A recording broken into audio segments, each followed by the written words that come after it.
Opportunity Knocks by nikkiRA. Chapter 13. Sup, dude? It had been so long since he had heard that, he had almost missed it. Hi. Emma and Jason make their way to breakfast, where Percy is sitting forlornly at the beside him table, eating his pancakes. He looks up when they sit down with him, nodding with his mouth full of food. Can I be on your team for capture the flag? He asks, once he's swallowed. Annabeth is angry at me. Nico rolls his eyes. What'd you do? Jason asks in amusement. Nico tunes out this conversation, enjoying his breakfast while Percy and Jason prattle on. He is feeling weirdly hopeful, which is strange, since he has absolutely no reason to be. It just seems that this is what he's supposed to do. He has to talk to Will.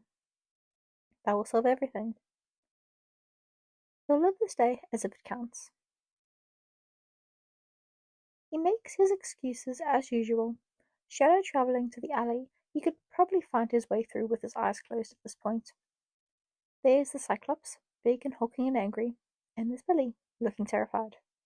And Nico desperately hopes that this is the last time either of them have to go through this. He stabs the Cyclops. Nothing fancy, no badass words. He doesn't even try to be stealthy. He walks up to it and runs his sword through it, and then tries to give Billy a reassuring smile. Billy sighs. I was afraid you weren't going to show up. Gods, what the fuck was up with this kid? He was starting to creep Nico out. What? I just. Billy stands up on shaky knees. I thought you.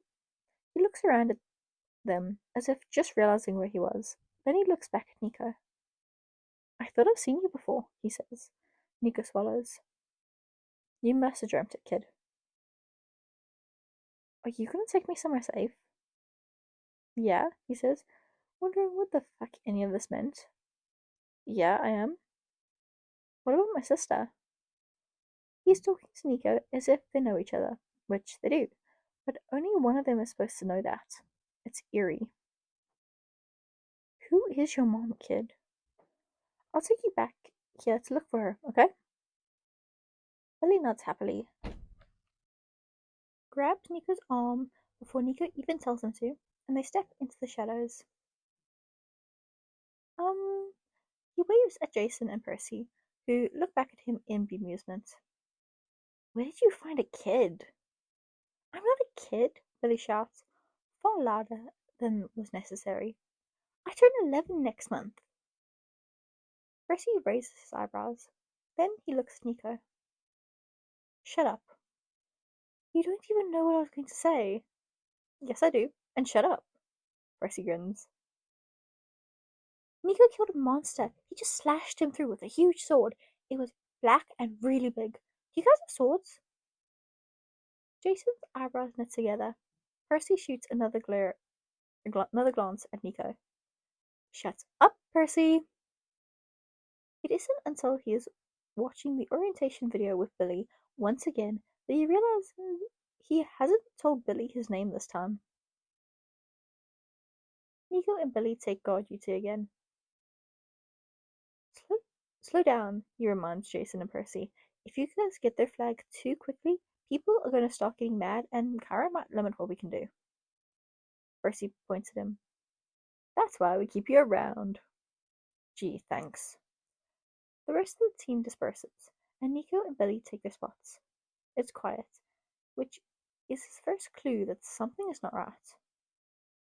What's wrong, Billy? Billy is staring at the sword, looking confused. I just kind of feel like I've done this before. Nico makes a decision then and there. Do you want to know something no one else knows? Billy nods, eager. You have. He leans back a bit from Nico. Are you making fun of me? He shakes his head. Do you believe in magic? Billy looks around, then looks at the sword in his hand. Yeah? Well, I've been cursed, and I've had to live the same day, this day, over and over again. And I've met you before, and I've saved you from that Cyclops before, And that's why you knew my name today without me telling you. Because for some reason, you're the only other mortal who has even some vague memories of what's been happening. Billy stares at him with his jaw open. Wait, really? Nico nods. How does it stop? Well, I'm hoping I can stop it today. Does this mean I'll be able to stay? Yeah, that's the plan. Billy is about to say something when Nico hears movement. He stands up and draws his sword. Billy does the same. His helmet falls over his eyes rather comically. Drew and Piper appear.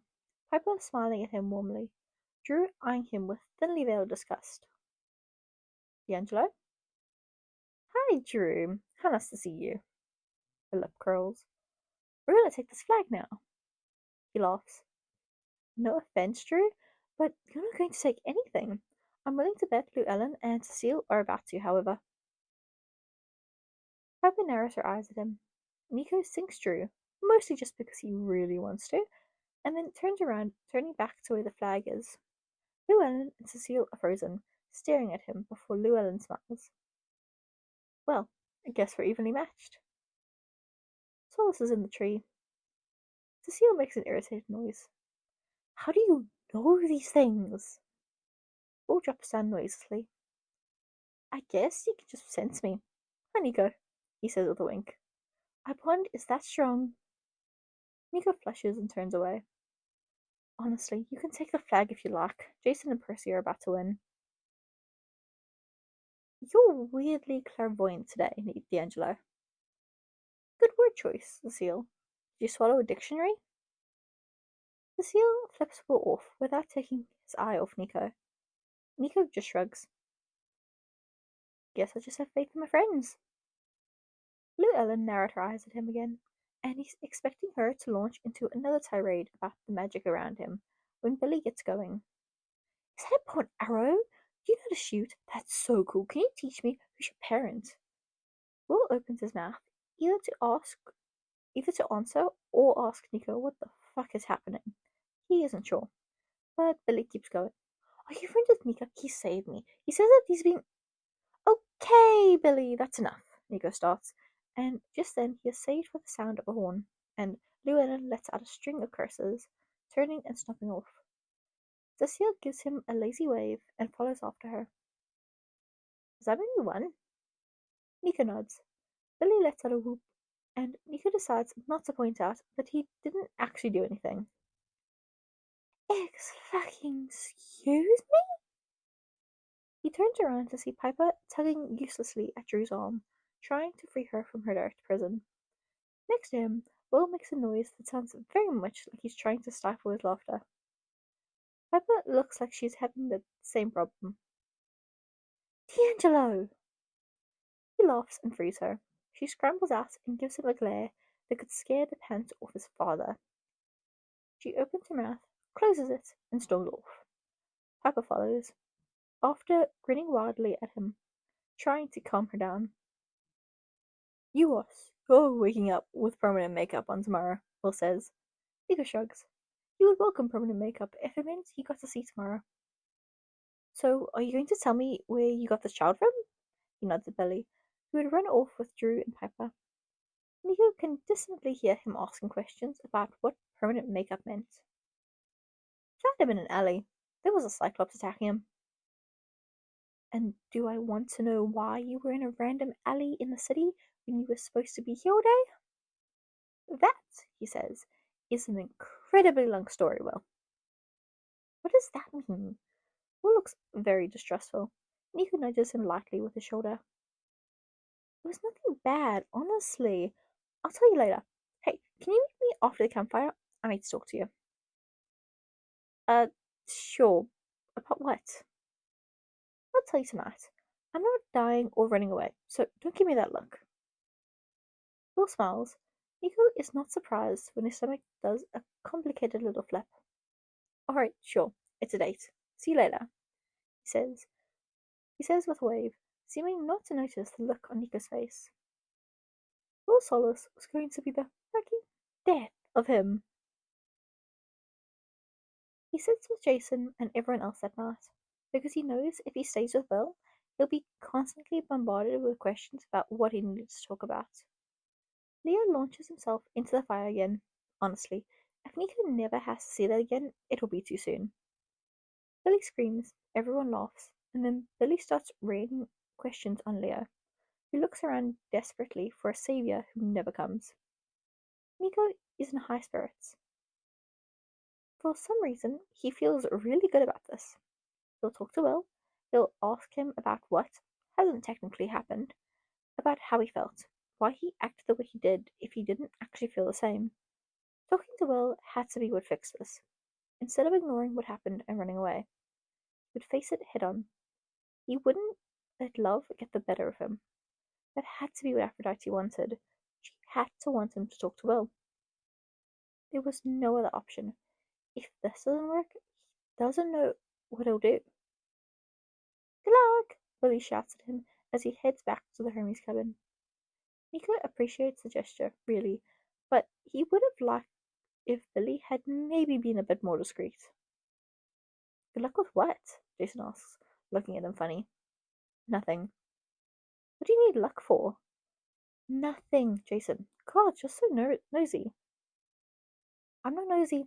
I just worry. So many people worry about him. He can't believe he tried to leave again. Hey, I'm not going anywhere. You know that, right?